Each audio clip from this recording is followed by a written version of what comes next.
Gloire à Dieu. Père, c'est un privilège que tu nous accordes encore une fois de plus de pouvoir écouter ta parole en ce jour et nous te sommes reconnaissants. Merci Père éternel pour ce merveilleux moment d'édification, d'encouragement, d'exhortation. Merci d'éloigner confusion et distraction et que toute la gloire te soit rendue à toi seul au nom de Jésus-Christ.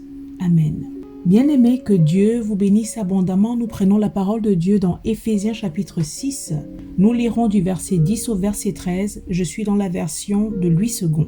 Au reste, fortifiez-vous dans le Seigneur et par sa force toute puissante. Revêtez-vous de toutes les armes de Dieu afin de pouvoir tenir ferme contre les ruses du diable. Car nous n'avons pas à lutter contre la chair et le sang, mais contre les dominations, contre les autorités, contre les princes de ce monde de ténèbres, contre les esprits méchants dans les lieux célestes. C'est pourquoi prenez toutes les armes de Dieu afin de pouvoir résister dans le mauvais jour et tenir ferme après avoir tout surmonté. Que Dieu vous bénisse abondamment au nom de Jésus-Christ. Bien-aimés, les versets à peine lus font partie d'une lettre de l'apôtre Paul aux croyants d'Éphèse. Lettre dans laquelle il leur donnait une série d'informations très importantes qui nous sont également utiles aujourd'hui pour demeurer dans la victoire contre les traits enflammés du diable. À mon sens, cette lettre est en réalité une exhortation à la vigilance et en même temps elle constitue un avertissement sérieux, celui de rester ferme dans l'épreuve et de se préparer pour le combat. Bien-aimé, toute personne venant à Christ devient enfant de Dieu. Disant cela, je m'arrête pour spécifier que contrairement à ce qu'on entend généralement les personnes dire autour de nous, nous ne sommes pas tous enfants de Dieu, mais nous sommes tous créatures de Dieu. Un enfant de Dieu est celui qui est né de nouveau, qui a reçu en lui Christ, a reçu en lui le Saint-Esprit, qui est passé par la repentance, qui est passé de la mort à la vie, ayant accepté Jésus-Christ comme son Seigneur et son Sauveur personnel. Voilà une personne qui est enfant de Dieu. Dès la nouvelle naissance, tout enfant de Dieu se rend assez rapidement compte au fur et à mesure de sa marche avec Dieu des différents challenges et tribulations que sa piété en Christ lui apporte, conformément au verset de 2 Timothée chapitre 3, 12 qui dit que tous ceux qui veulent vivre pieusement en Christ seront persécutés. Le croyant se rend compte qu'en fait la vie chrétienne, la marche avec Dieu de manière authentique sur cette terre qui est remplie de perversion et de corruption, tel que le décrit le verset de Philippiens chapitre 2, 15, comporte des luttes et des batailles au quotidien. Car l'appartenance à Christ confère une nouvelle nature qui, elle, est opposée au monde. Et Paul, dans le segment du chapitre d'Éphésiens 6 que nous venons de lire, incite tout croyant à se fortifier en Dieu. Car les enfants de Dieu sont des cibles pour le diable et les démons. Paul avertit les croyants du combat spirituel et nous dit que la bataille n'est pas contre la chair et le sang. Cela veut dire que la bataille n'est pas contre les êtres humains, mais elle est contre les dominations, les autorités, les princes de ce monde de ténèbres et les esprits méchants dans les lieux célestes qui instrumentalisent toutes les personnes qui ne veillent pas. Et dans tout cela, Paul donne également des instructions nécessaires pour remporter la victoire. Et il parle des armes de Dieu.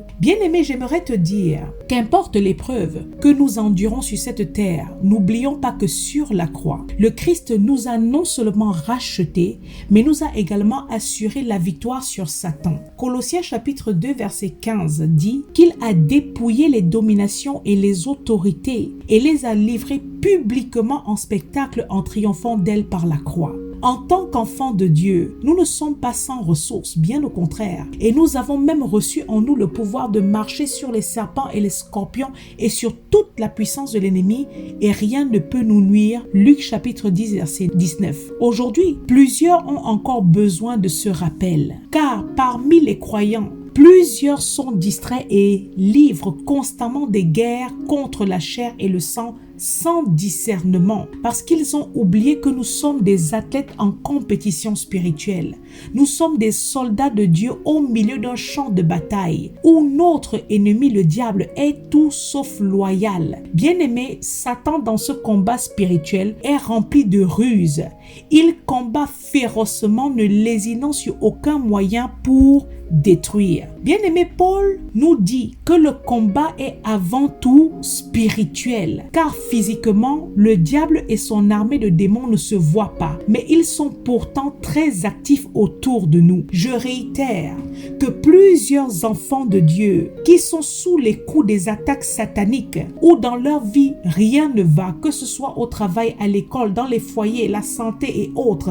Mentalement, l'intelligence est assiégée constamment par les oppressions sataniques, mais malgré cela, spirituellement ne s'arrête pas pour examiner toutes choses à la lumière de la parole de Dieu, mais continue d'affronter toutes les épreuves qui se présentent à eux selon la chair, parce qu'ils sont aveuglés et endormis spirituellement. Du coup, ne discernent pas quelle est la véritable origine de leurs problèmes et gaspillent leur énergie de la mauvaise manière, et les choses vont seulement en s'empirant. Bien-aimé, j'aimerais te mettre en garde, si c'est ton cas, que plusieurs combats que nous nous trouvons à mener au quotidien contre certaines personnes ou même circonstances, et cela parfois même au sein de nos familles ou autres sphères en général, prennent leur origine dans le spirituel. Comment traiter, résoudre un problème si on est incapable de le discerner? Si tu traverses des moments difficiles d'incompréhension, de forte opposition et autres, analyse spirituellement toutes choses à la lumière de la parole de Dieu. Et sache que si tu es sous les coups d'une oppression satanique, aucune arme, ressource physique ou même raisonnement ne pourra changer la situation, car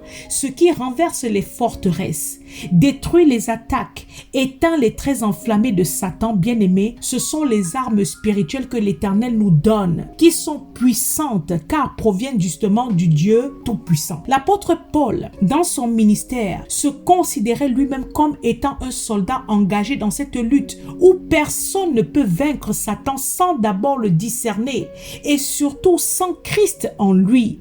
Aucun être humain n'est plus fort ou plus intelligent que le diable. Bien-aimé, je vais le redire. En ne comptant que sur tes propres forces personnelles, sois conscient que tu ne peux pas vaincre l'adversaire. Mais c'est grâce à la force et à l'autorité que tu as en Christ que tu es capable de vaincre le diable. Il est bon de le spécifier avec emphase, car certains, aveuglés par leur ignorance, ouvrent constamment des accès au diable et aux esprits diaboliques dans leur vie, pensant naïvement pouvoir jouer avec Satan et s'en sortir indemne de cette grossière erreur. Je vais te redire à toi, enfant de Dieu, qui plaisante constamment avec ta marche spirituelle et la vie de sanctification, toi qui ne veilles ni sur ton cœur, ni sur tes voies, sache que Satan n'est pas ton ami, mais au contraire, c'est un ennemi rusé dont tu ferais mieux de te méfier sérieusement, car son but est de te détruire. Ouvre tes yeux spirituels et discerne bien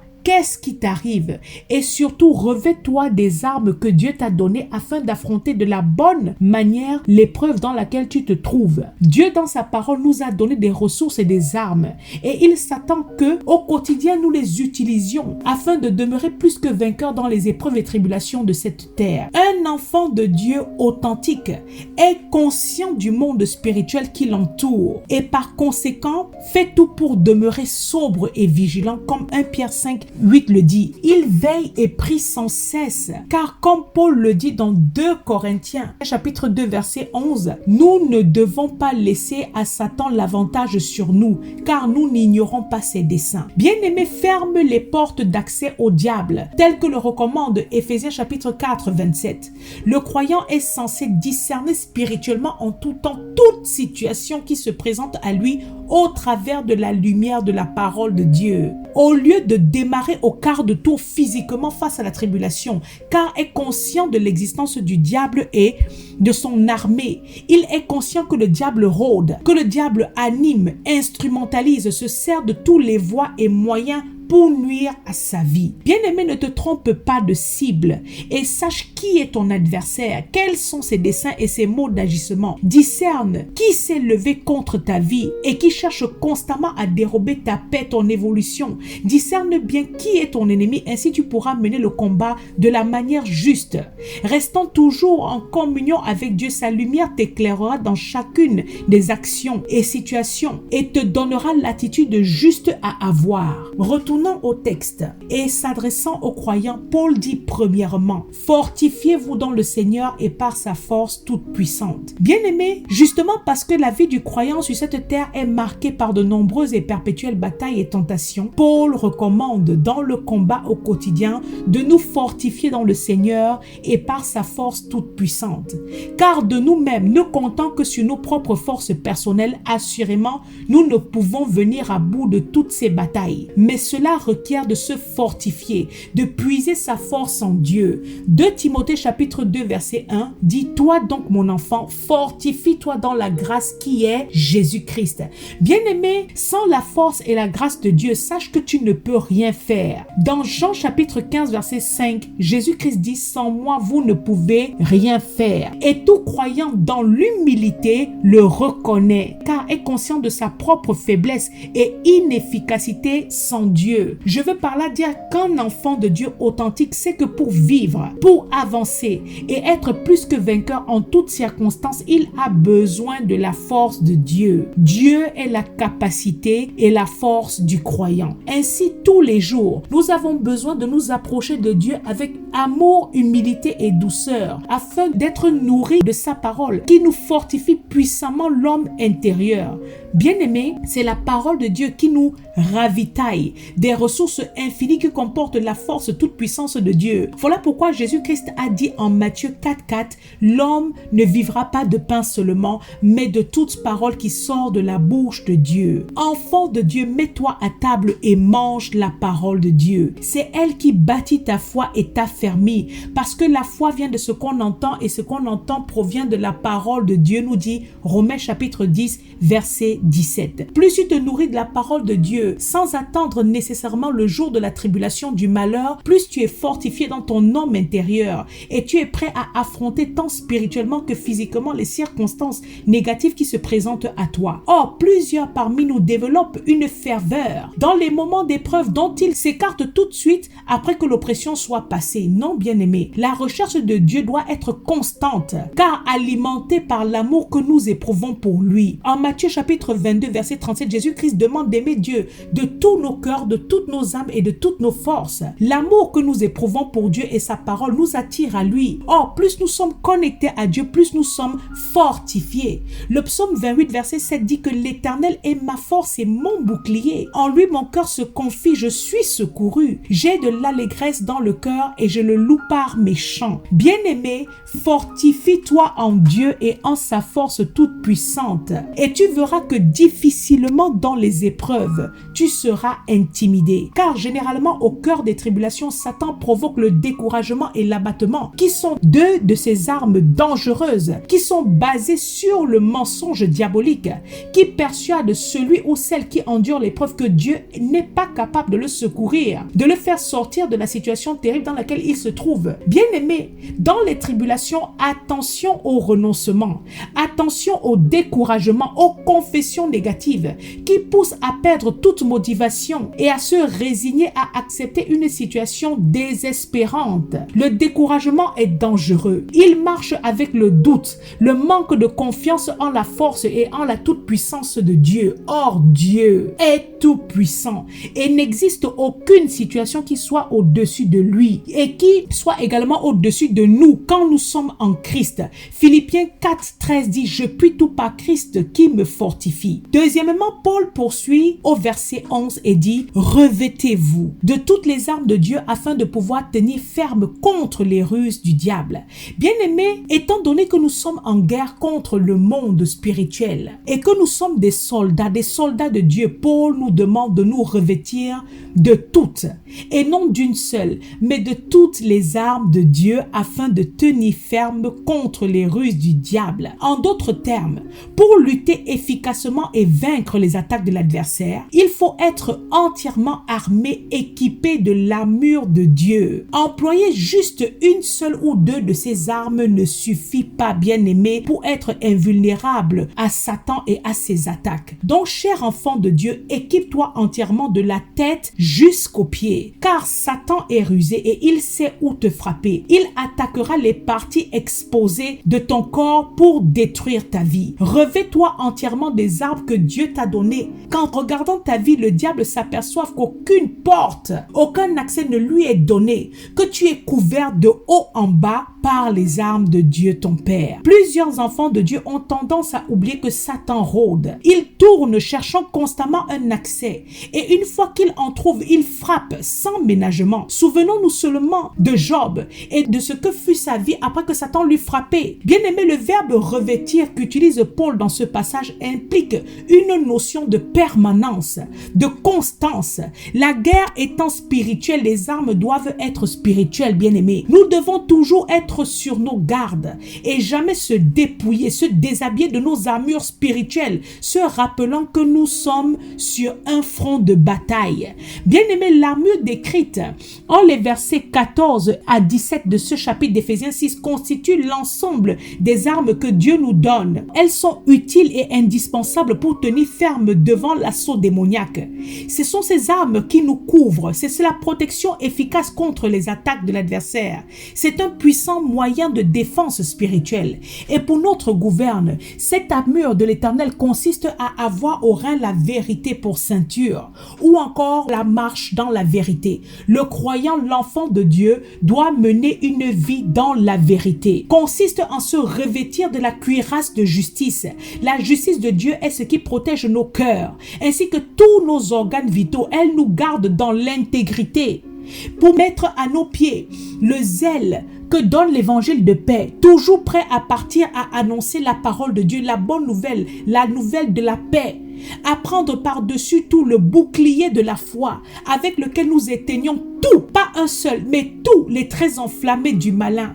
Une foi ferme, persévérante, qui reflète la confiance absolue en Dieu et en sa parole. Une foi qui ne laisse pénétrer aucune flèche, aucune tentation, aucun doute, aucun mensonge de l'adversaire, mais qui au contraire l'éteint par le « il est écrit », l'éteint par la parole de Dieu. Ces armes consistent à avoir le casque du salut bien-aimé sur la tête, car la tête est la cible privilégiée au cours du combat. Nous savons tous que Satan attaque constamment les pensées, détruisant premièrement l'assurance du salut obtenu en Christ. Plusieurs sont enfermés dans le découragement, comme nous l'avons dit tout à l'heure, le doute et autres. Or, celui qui protège sa tête, quelque féroce que soit la bataille, il n'est pas intimidé, car est convaincu que la victoire finale lui est déjà assurée, est convaincu de la délivrance ultime et jusqu'à la fin lutte, persévère sans renoncer ou reculer. Et enfin, l'épée de l'esprit qui représente la parole de Dieu. De même, les soldats romains avaient pour arme leur épée en main. De même, la parole de Dieu est l'arme absolue dont le croyant se sert défensivement pour repousser les attaques de Satan, mais également offensivement pour contrecarrer ses plans. C'est d'ailleurs l'arme utilisée par le Seigneur Jésus-Christ face à Satan en Luc chapitre 4 versets 1 à 13, qui répliqua face aux tentations de l'adversaire avec des versets appropriés. Donc bien aimés, nous comprenons que sans être équipés de toutes ces armes spirituelles données par Dieu, nous ne pouvons pas vaincre l'adversaire. Car je le redis, sans Christ, sans ces armes, nous ne sommes pas plus forts que le diable, qui dans ses assauts sataniques utilise la ruse. Satan la plupart du temps combat de manière détournée, dissimulée, cachée. Pendant qu'il t'occupe l'esprit à quelque chose, pendant qu'il te distrait d'un côté, de l'autre, il est en train de te dérober, t'égorger et te détruire. Il t'amène sur un front où tu gaspilles ton énergie et ton temps, alors que le vrai problème est ailleurs. Bien-aimé, je t'en conjure par les compassions de Christ, réveille-toi et sors de la distraction. Quand on parle de ruse, on fait référence à la fourberie, à la tromperie, à toutes ces manœuvres et astuces diaboliques que Satan met en œuvre pour nous renverser. Sache que Satan a la capacité de manipuler, endormir, aveugler toute personne qui ne veille pas, qui ne demeure pas sur ses gardes spirituellement. Il s'agit d'une guerre invisible où face à face, tu ne vois pas le diable proprement dit, mais tu le vois au travers des mots et actions qu'il pousse les êtres humains à accomplir en ta défaveur. Le verset 12, l'apôtre Paul dit: car nous n'avons pas à lutter contre la chair et le sang, mais contre les dominations, les autorités, les princes de ce monde des ténèbres, contre les esprits méchants dans les lieux célestes. Bien-aimé, ne loupe pas quelle est ta véritable cible. Dans ce verset que nous venons de lire, Paul utilise 4 expressions pour désigner les différents niveaux de hiérarchie et grades qu'occupent les démons dans le royaume du diable, contre qui nous sommes en guerre. Satan proprement dit, je le réitère, physiquement, tu ne le vois pas, mais tu le vois au travers des personnes et circonstances qu'il instrumentalise contre toi. Job ne vit jamais personnellement Satan. Pourtant, le diable était bel et bien l'auteur de tout le mal qui lui est arrivé. C'est lui qui a ruiné ses affaires, tué ses enfants, détruit sa maison et sa santé. Bien-aimé, sois sobre et vigilant et prie sans cesse et surtout ne baisse jamais ta garde. Ne te déshabille jamais spirituellement. Satan, pour t'atteindre, est capable d'utiliser tout le monde, même les frères en Christ dans la maisonnée. Souvenons-nous en Jean 13, 23, qui dit que Satan entra en Judas. Et Judas faisait pourtant partie des 12 apôtres de Christ. Et que dire de Pierre, qui dans la même journée en Matthieu 16, 16, a dit à Christ, tu es le Christ, le Fils du Dieu vivant, à qui Jésus-Christ a d'ailleurs répondu dans le verset 17, ce n'est pas la chair et le sang qui t'ont révélé cela, mais c'est mon Père qui est dans les cieux. Et la minute d'après, au verset 23, Jésus-Christ le réprimande pourtant en disant, arrière de moi Satan, tu mets en scandale, car tes pensées ne sont pas celles de Dieu, mais celles des hommes. Tout simplement parce qu'à un moment donné, le Messie, le sauveur du monde, après avoir annoncé sa souffrance et sa mort à ses disciples, Pierre le prit à part et voulut l'amener dans la chair, jouer avec ses émotions et lui a dit, à Dieu ne plaise, Seigneur, cela ne t'arrivera pas. Matthieu chapitre 16 verset 23. Bien-aimés, attention aux conseils que nous recevons même de la part de nos proches, car je le redis, Satan est susceptible d'agir, d'entrer en toute personne qui ne veille pas. Paul, dans ses avertissements, nous parle de la ruse, de fourberie. Il n'a jamais changé ses modes d'agissement. Voilà pourquoi nous devons toujours être sur nos gardes spirituellement et bannir la distraction, bannir les émotions. Satan ne vient pas toujours comme ce lion rugissant, c'est-à-dire bruyant, cherchant qui il va dévorer, comme le dit 1 Pierre 5, verset 8. Mais parfois, il arrive de manière hypocrite et ses rugissements sont inaudibles. Mais il est bien là, déguisé en ange de lumière. Il effectue un travail sournois de destruction, d'égarement et cela de manière très subtile.